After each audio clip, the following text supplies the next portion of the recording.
17 মাস আমরা চাঁদাবাজি করি নাই। আমি কি ঠিক বললাম না বেঠিক বললাম? 17 মাস আমরা মামলা বাণিজ্য করি নাই। 17 মাস আমরা দখল বাণিজ্য করি নাই। 17 মাস আমরা কোনো মায়ের ইজ্জতে হাত দেই নাই। 17 মাস আমরা কোনো মানুষের গুম হারাম করি নাই। 17 মাস আমরা সমাজে সন্ত্রাস কায়েম করি নাই। আমরা বলেছিলাম এগুলো আমাদের খাসলতের সাথে, চরিত্রের সাথে যায় না, আমরা এগুলা করি না। আগামীতে আল্লাহ যদি আমাদেরকে এই দেশের দায়িত্ব দেন, এগুলো আমরা করতে দেব না। ব্যবসায়ীরা ব্যবসা করবেন নিরাপদে, কোনো টেলিফোন এসে তাকে হুমকি ধমকি দিতে পারবে না।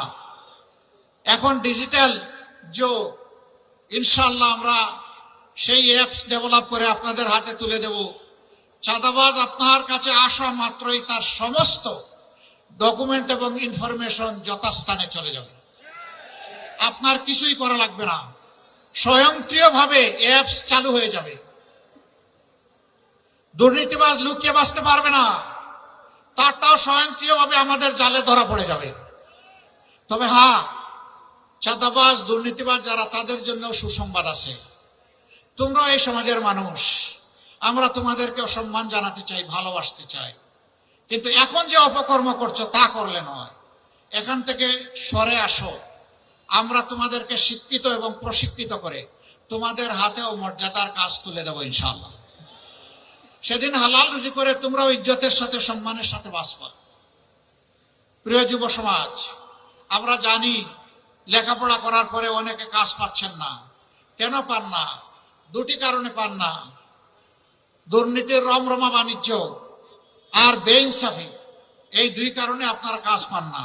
আরেকটা কারণ আছে, সেই কারণ হলো যে শিক্ষাটা আমাদের সন্তানদেরকে দেয়া হচ্ছে, এই শিক্ষা দুনিয়ার অনেক প্রয়োজন পূরণের উপযুক্ত নয়।